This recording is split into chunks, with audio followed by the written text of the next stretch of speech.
বেলুস শ্রমজীবী স্বাস্থ্য প্রকল্প সমিতির অধীনে যে বিএসসি মেডিকেল ল্যাবরেটরি টেকনোলজি বিভাগটি রয়েছে তার পরিচালনায় আজকে একটি কনফারেন্সের দুদিন ব্যাপী কনফারেন্সের আয়োজন করা হয়েছে। কনফারেন্সের নাম হচ্ছে modern Trends in biomedical laboratory sciences. 2020 সালে এই বিএসসি এমএলটি বিভাগটি চালু হয় এখানে। তারপর ধীরে ধীরে বিভিন্ন প্রতিবন্ধকতা পেরিয়ে আমরা আজ এই জায়গায় এসেছি।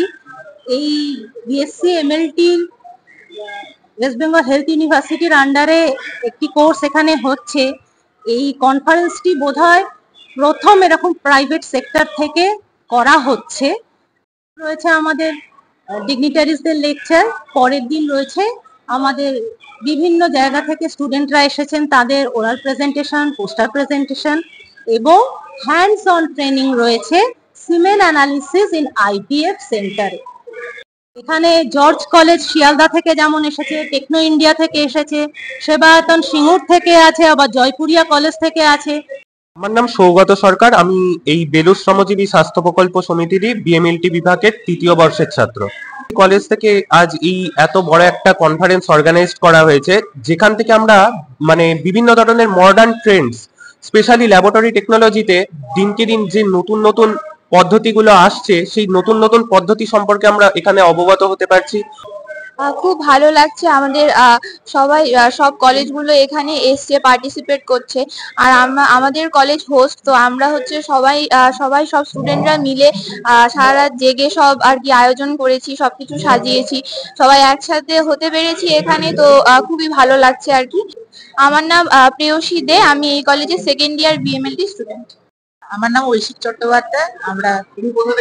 আমরা টেকনো ইন্ডিয়া ইউনিভার্সিটি থেকে এসেছি, যেটা সল্টলেক সেক্টর 5 এ অবস্থিত। যতটুকু হয়েছে আমরা অনেক কিছু জানতে পারলাম, যেমন কি এই একটু আগেই আমাদের মাইক্রোস্কোপির বিভিন্ন টাইপ অফ টেকনিক্স এর উপর আমাদেরকে বোঝানো হচ্ছিল যে কি কি টাইপের মাইক্রোস্কোপ, কি পার্টিকুলার ব্যাকটেরিয়া এন্ড ভাইরাস গুলোকে আমরা সেগুলো আইডেন্টিফাই করতে পারি। আমি অমিতাভ রায়, শ্রমজীবী স্বাস্থ্য প্রকল্প সমিতির সঙ্গে 2019 সাল থেকে যুক্ত।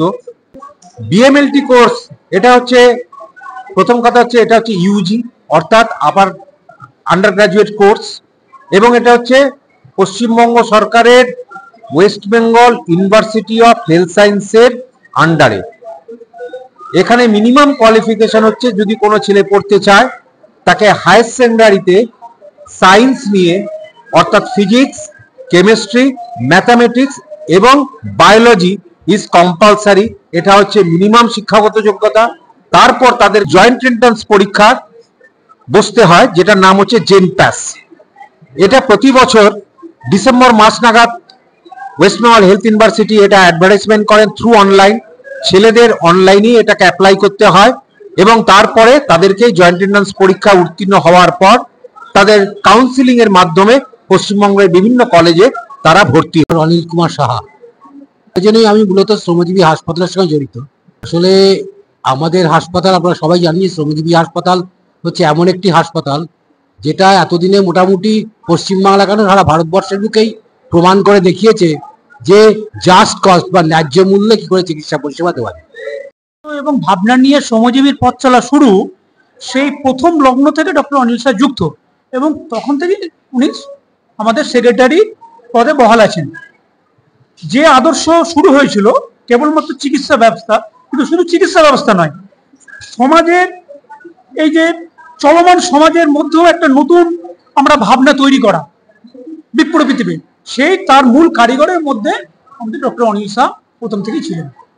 এটুকুনি আমার।